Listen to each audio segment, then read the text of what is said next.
And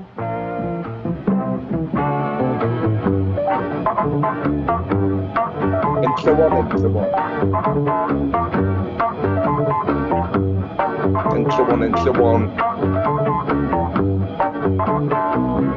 And so on and so on. And so on and so on. And so on and so on. And so on and so on.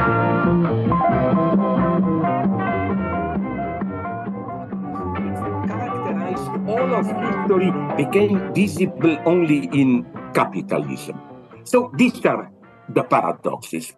Or even in your example of the Opium Wars, how understanding that the surplus of opium in India, surplus of tea in China, the economic system of capitalism had to do with the origins of the war itself. You are right. With tea, of course, for strange reason, I know this. With tea, this wasn't the original India, but this Darjeeling and all those Indian teas, this was strictly British colonial policy. They also reinvented traditions in India. Do you know that book that I quote in some other of my texts, The Loss of Manu? It's maybe the most horrible ideological book you can imagine, a Hindu book, a classic, describing in detail, and I love it because of its obscenity, all the daily life rituals that you should follow. And it goes in this ridiculous way. How do you fornicate? In what way do you wipe your penis of sperm and so on? But the point is that this is not some old Indian tradition. No. The British, after they colonized fully India in 1830-40, I don't know when, they were very intelligent. They didn't fall into the trap of Homi Bhabha, who thought this mimicry. No. They were authentic racist multiculturalists.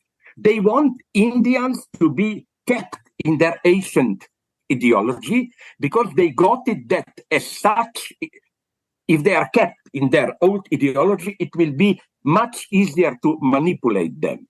So the British colonizers, rediscovered this tradition. All of a sudden, Loss of Manu were reprinted serially. And so again, another case of how return to original traditions is not an anti-colonialist move, but it's the very move of how colonialism reasserts its domination. Just to skip back for a second, you briefly mentioned Sartre, and I was interested to see your reference to him in the book with liberty and freedom, but I was wondering how you would understand your concept of freedom in relation to Sartre's existentialist freedom, I guess. Of course, now we can go into this debate. Is this only the early Sartre? Right. The later Sartre, which is critique of dialectical reason, more moved towards social dimension and so on. But I think that although Sartre has this deep existential sense of the abyss of freedom and so on, that nonetheless, paradoxically, I would even say that he was not enough of an existentialist, He still has this comfortable vision of ego, human being, totally free, self-responsible. He was not attentive enough to the madness of freedom. And second thing, which I develop in the book, to this paradox, wonderfully formulated by another mega name of German idealism for me, Schelling. There are two Schellings. None of them is an idiot. Maybe did you hear about Thomas Schelling? He's 20th century, some in the mid-century, theorist of rational choice, who was pretty intelligent. He was the key advisor to the American government of how to cope with the threat of nuclear war. And he provided a very good theory of why we should resist this typically American temptation, two cowboys meeting, who will blink the first, who will draw the gun. He provides a beautiful, complex reasoning of how to avoid a catastrophe. And according to some sources, his theories even had a direct influence on Kennedy administration, which was, people tend to forget today. I'm not idealizing Kennedy, don't misunderstand me. But you know that he was under terrible pressure of the militaristic hardliners in his government administration, who wanted immediately to bomb Cuba and so on, to risk everything. And okay, not that Schelling, but Georg Wilhelm Friedrich Schelling, the German idealist, who said something wonderful. He said that all truly free decisions are unconscious. You consciously experience them as necessity. And just for our viewers, what examples we can give from our today's perspective, but also Schelling mentions them. For example, my eternal example, love. Love, if there is a free thing, if it's a choice of love object. By definition, you cannot say, I decide that I will now fall in love. In love, we have the same paradox as the one I mentioned from Kierkegaard. Of course, once you are in love, you can name the reasons why you fell in love. I like my male chauvinist version. Me, I imagine falling in love with women. It can be different and so on. Okay, you can say the reasons, but you see these features as reasons only because you are already in love with that person. So when does love happens? It never happens as a conscious act. It's not, I look around, now I will fall in love. All of a sudden, you discover that you are already in love. And love becomes your fate, necessity, whatever you want.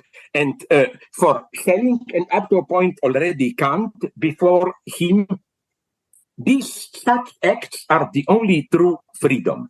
They have a wonderful, Kant and then Schelling, distinction between simple choices, which are simply objective choices. Sorry for the vulgarity, but my eternal example, I go to a drugstore and decide, my God, strawberry cake or chocolate cake. You are free to choose, no. But there are more radical choices where you choose yourself. You choose what you are. You choose your character and so on. And these choices are your true freedom. Because these choices that you make, this book or that book, this cake or that coke, these choices can be accounted for in determinist way, because you are secret, but not this more radical choice. Here, I think you get authentic freedom. Precisely, again, in this circular temporality where you do this for reasons, but you see these reasons only once you already do it. No, this paradox again that your highest freedom, where you choose yourself, what you are, is experienced as your fate, as necessity. Maybe this dimension is something that is missing in Sartre, in his Being and Nothing, L'être et le néant. Although, I have otherwise great respect for Sartre, even for some, not all, of his novels and so on, but that's another topic. Let's not get lost. Please go on.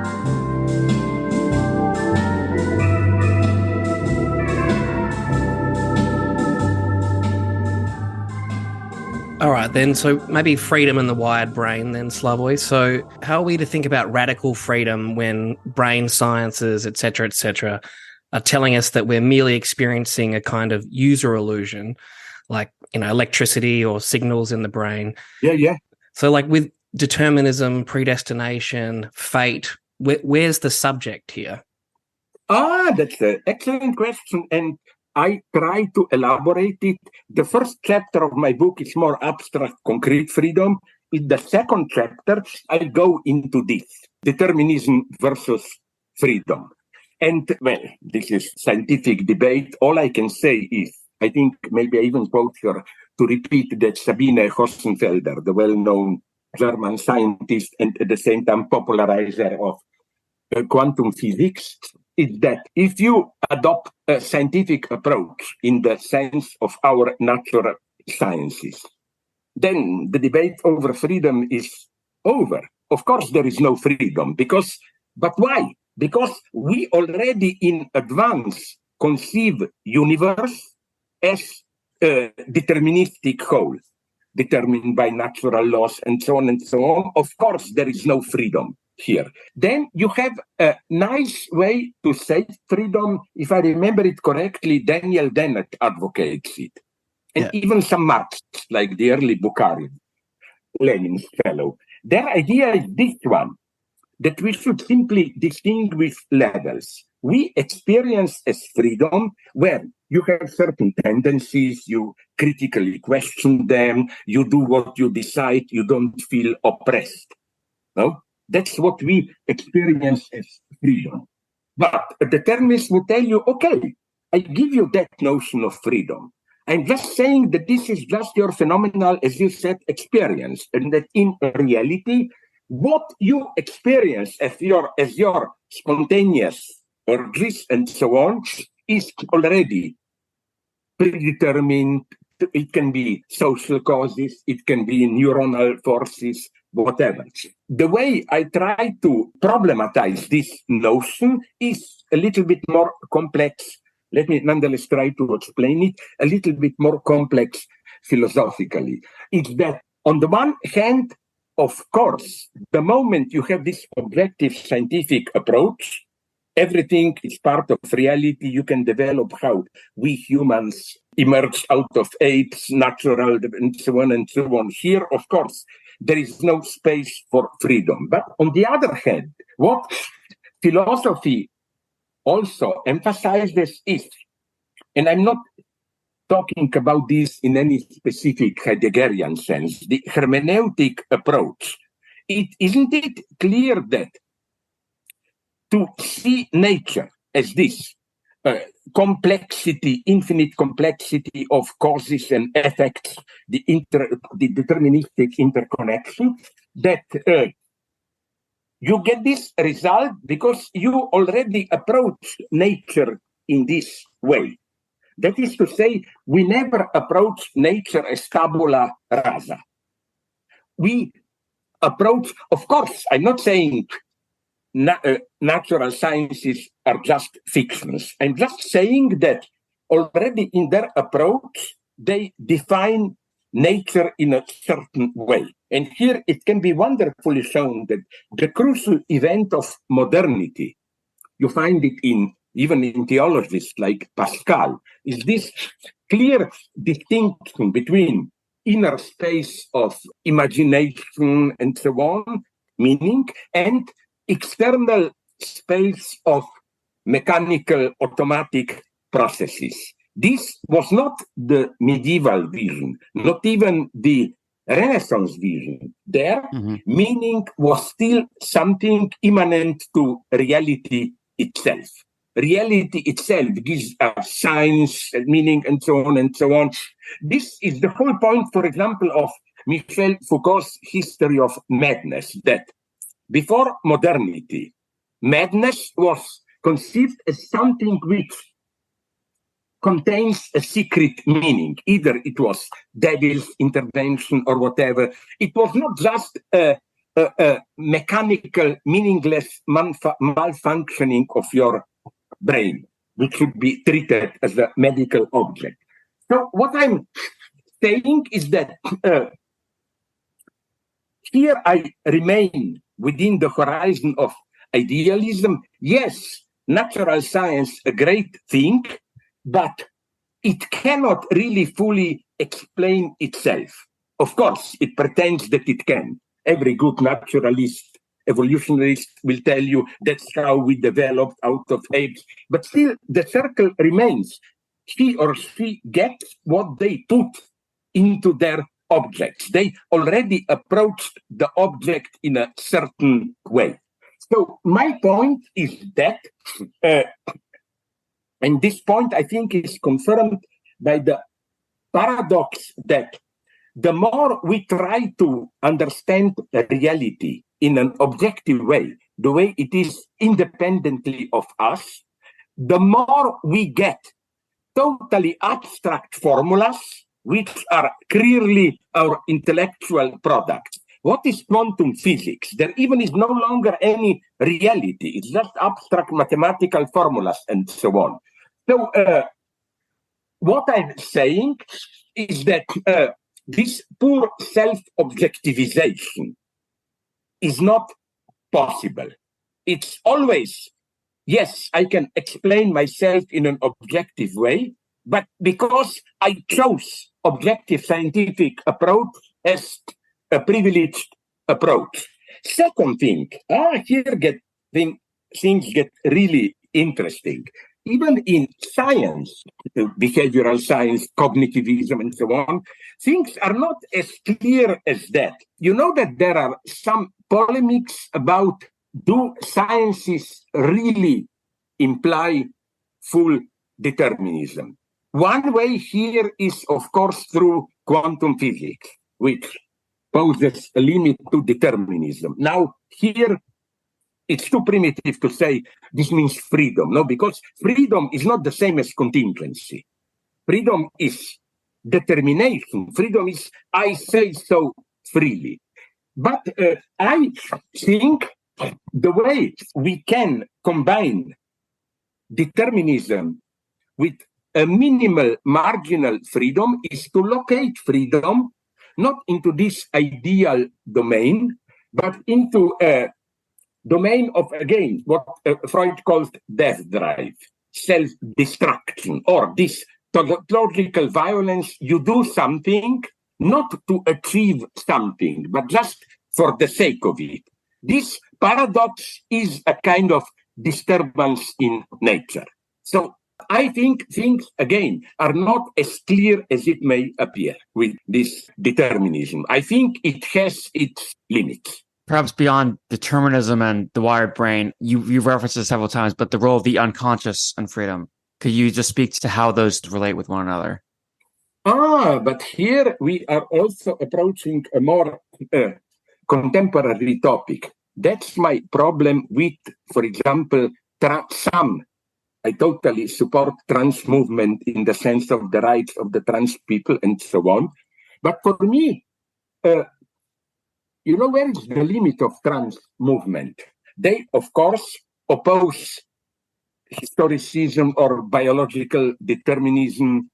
They claim me being a man or a woman or something else is not directly determined through biology.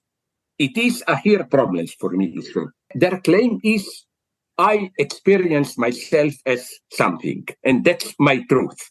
And this truth doesn't have to coincide with my biological determination. And what bothers me, what annoys me is that where does this notion of freedom that is implied here?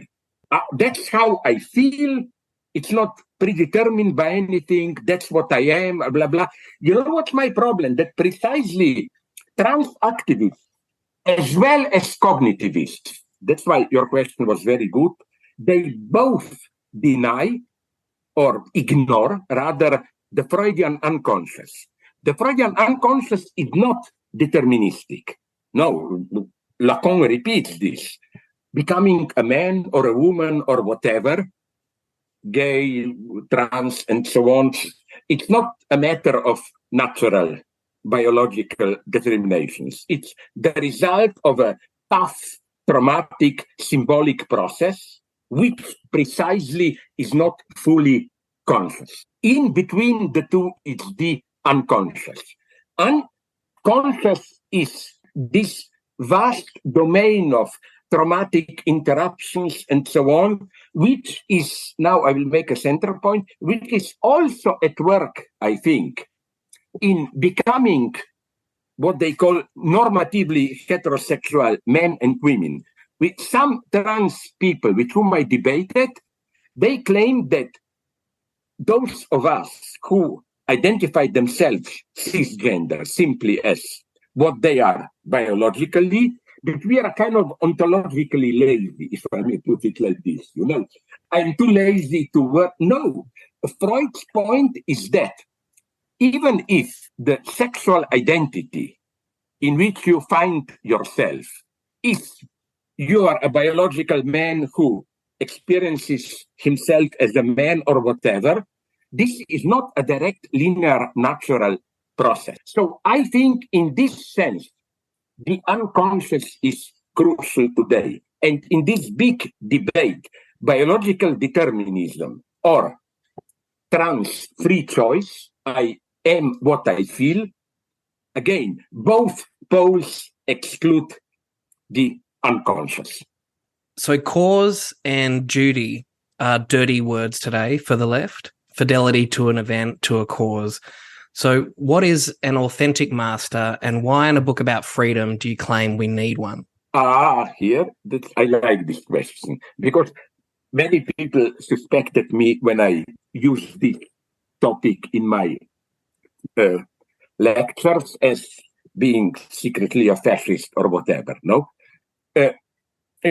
Here comes my anti-liberal tendency. If by liberal tendency you mean that we are spontaneously, naturally free, and that master only means oppression. There is a lesson that I took from Alain Badiou, where he claims that no, spontaneously, when we are free in our consumerist society, we are most enslaved. If you do what you want, blah, blah, but what you want is not neutral. It's conditioned by social ideology, blah, blah, and so on. You are totally manipulated. So to be free, that's the hypothesis problematic for many people, sorry. To be free, you need a push from outside. And this is the function of a figure like master. Now, let me clarify this. I want here to impose or to introduce a distinction, which seems to me at least obvious, between two types of a master. There are many differences between tradition and modern so-called totalitarian master, but the common feature is that they act as if they know better than you what is good for you. That's the whole logic of Stalinism. The idea being you need an external authority to tell you what you really want. But look at figures like, he's not simply a master, but it's more ambiguous, like psychoanalyst or great emancipatory political leader. Take, for example, sorry for this example, first I think Nelson Mandela had its own limitations, but let's say he was not a bad guy. He didn't function as a master in the sense of telling you what is best for you. It was simply, and I know how this term was misused then by Obama, the lesson of an authentic master is, no, you are not just what you are, that limited particular being enslaved to your passions. You are able to move beyond yourself. This famous Obama's "Yes, we can." And you remember that wonderful ironic joke when it was discovered how much Obama administration was scanning our documents, following our digital identity. Then this "Yes, we can," I love this leftist version, was changed into "Yes, we can," But, okay. What I wanted to say is that, somebody like Mandela, with all his limitations, again, the effect of ordinary people on ordinary people was not oh my God, now there is a guy, a new master who is a good one. No, he was simply, the meaning of his figure was, we are not enslaved to apartheid, we can. He was giving us hope. And again, what mattered, what this openness attached. Somebody has to kick you. Hey, you are not only what you think you are. Now I'm returning to my starting point. You are also a little bit mad in the sense of Hegel. And that madness can be destructive, but it can also be an origin, a source of your more authentic freedom. The master, in this sense, now I will say something horrible for my democratic socialist friends, is I still, or you know who was for me an authentic master? You remember the inauguration of Biden. Mm-hmm. You remember the role there? It's the most beautiful case of Bernie Sanders sitting there alone and so on. Why did that image of him become a cult? Not because anybody thought he knows better than everybody. He was elevated into, let's say, a symbol of hope. No, we don't trust this stupid spectacle with that stupid poet lady and so on. It was such kitsch. Amanda Gorman or who? Yeah, that was a terrible poem. Really bad. That's what you said nicely. My God, doesn't anybody dare to say this? It's simply a terrible poem. So, and what I'm saying is that you see, here is an authentic master. He didn't say anything. He was just, okay, he had this effect because we knew who he was. People knew. But nonetheless, he was just sitting there. And the effect was story. The spectacle that we see there is not the truth. There is hope because there is another dimension. Then now I totally, in a legitimate way, now I will conclude with a crazy totalitarian paradox. I know that if such a person becomes an actual political leader, there is a temptation to become something more than this, like real master in a bad sense. So you know what would have been my ideal state in emancipatory movement, revolution, when social order is disintegrating? You need a master who kicks you, gives you freedom. But then maybe a master should be discreetly, indiscreetly. I give a good master 5 to 10 years. After that, if he doesn't die, maybe he should be killed. I think that, talking about temporality, this type of temporality where something works at the beginning, if it lasts for too long, it is the old-fashioned master of which you should get rid of. But nonetheless, my point here, important one, is why a master? Because without, in this emancipatory sense, a master, somebody who kicks you, hey, you are not like that, there is hope, we get experts. And I'm afraid of experts.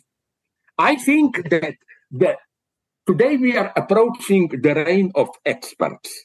And people see more and more that this doesn't function, which is why, in some sense, even Trump is a reaction to this technocratic rule of experts. No? And I'm not just fetishizing masters. I think that even if you ask me what to do, I'm not idealizing so-called people's assemblies. But you know that this is maybe the only interesting phenomenon that you find now in France, in England. I was told that there are in some other European countries.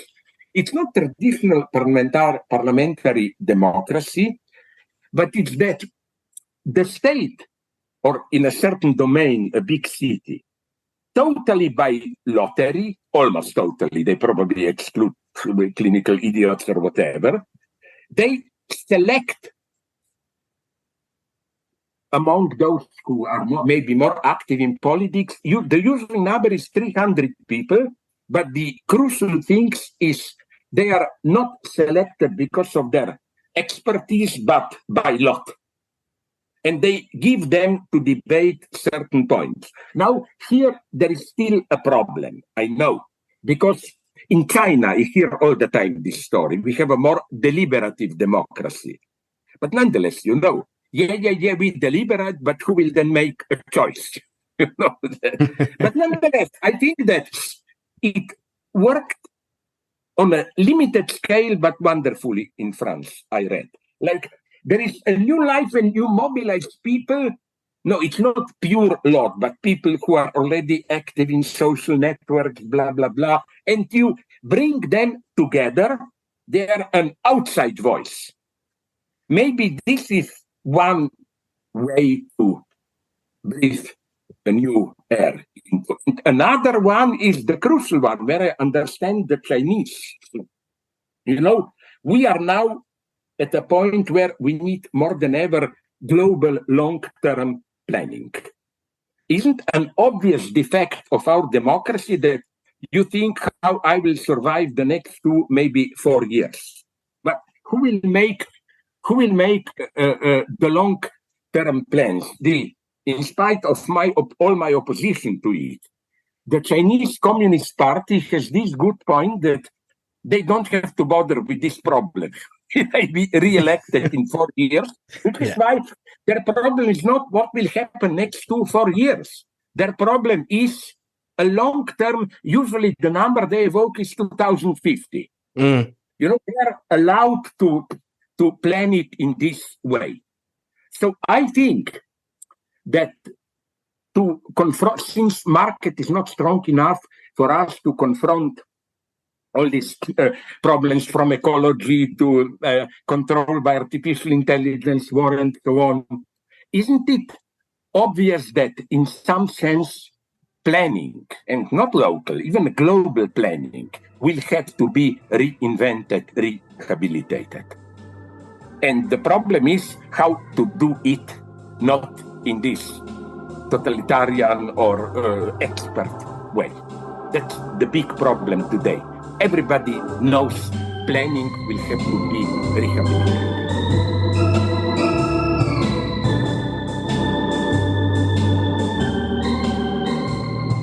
Sorry, can we now slowly, I'm at the end of my end. Yeah, and now I will impute to you the totalitarian formula. You should know better than me what I really wanted to say. Yeah. And act accordingly, You know that there is a Soviet director, total Stalinist, who did the 2 of the most ridiculous movies elevating Stalin. I forgot his name, some guy from Georgia. And in one of his movies, Klyatva, which means that you promise yourself to Stalin and so on. There is a scene at the end when a woman who is the heroine of the movie did something great, an invention, and is at the end of the World War II, received by Stalin, and Stalin kisses her hand. And when there was a premiere, Stalin said, okay, great movie, but I would never I would never have done this kiss a woman's hand. And you know what this director said to Stalin? He was able to do it because they were drinking buddies and so on. He said, sorry, but Soviet public and we in the movie know better than you, Stalin, what Stalin would have done. It's a wonderful obscenity, You should be this guy. No, not Stalin. I was Stalin here, I'm sorry. But you should be a director who knows better than Stalin himself. But listen, do you know anything about it? This really worries me, what is happening now in Europe also, but especially in the United States, like this Ron DeSantis populism, which the problem is that it gets most votes precisely from the people who will be most affected by this measure. All that stuff. And then did you notice how Trump is more and more openly speaking the language of civil war, He says, if I don't win, elections will not be legitimate. Then, you know what's the latest Trump's point? He says, even if I really don't get the majority, even if really the Democratic candidate gets more voices, we will still not recognize elections because this means that through some magic, Democrats hypnotize people, blah, blah, blah. And this is a dangerous situation, very dangerous. And the same, we in Europe, we are not yet so far, but I'm really a pessimist, to cut a long story short, you know. Thanks very much, really. Thank you very much. Yeah. Keep in touch if you want something more or whatsoever at some point, no? Yeah, But we'll get you now- back on Fantastic. for the Christian atheism book. That would be wonderful, yes, because don't be afraid. I'm not getting this type of, you know, half softly religious and so on. No, no, no. Yeah. God is evil, and Mhm. to really kill God, get rid of God, it's not enough to say there is no God, blah, blah. No, you should deconstruct, sorry for this stupid term, the notion of God from inside. Yeah. Become efficient, remains efficient in a mystified way. You know, like what I really hate is that position, of course, there is no God. But there are so many wonderful insights in Christianity that can live on also in a secular way. That's the Jürgen Habermas solution. Mine is exactly the opposite one, you know. Thank very much. Thank you And very much. we will meet again. That'd be great. Thanks very much. How did you... I know, Australia. but what interests me is how did you connect with each other? So we started the show, me and my brother and a friend, about 4 years ago. And Michael started out as a listener of the show. And we met through the show, and then he became a host. So That's what I wanted to show. yeah. Listen, about Toronto, no? Is it true? Because the one thing I like to Toronto, if you flew from United States to Toronto, if it was a close flight down from Chicago, it was still possible to land on that small island in the middle of the river. And I loved this. You could practically, if you had close there a hotel, simply no taxi. You just put your bag and walk to your hotel. It's no? very nice. Yeah. But Yeah. somebody told me that, is it already closed or it will be closed? No, it's still there. I hope it will survive because Yeah, that's it's a one good of one. the things, no? I don't like that Sony building where I had that stupid debate picture. Oh yeah, I was actually there. That was great. Oh my God. But did you notice how then after me for 1 year or what, he was ill, nothing? Yeah. Now he reinvented himself, sorry, in a much worse way. Yeah. Now he's really, he discovered God. Mhm. When he was with me, he was still ambiguous here, almost a materialist, quoting Nietzsche and so on. Mhm. Now, somebody draw attention of me to some horrible clip where he reports how he spoke with God or how God really appeared to him, you know. Mhm. It's a tragedy almost. Thanks very much. Listen, Thank you. very much. See you. Bye-bye. See ya. I have to go out. Bye-bye. How do I get out of here? Leave me.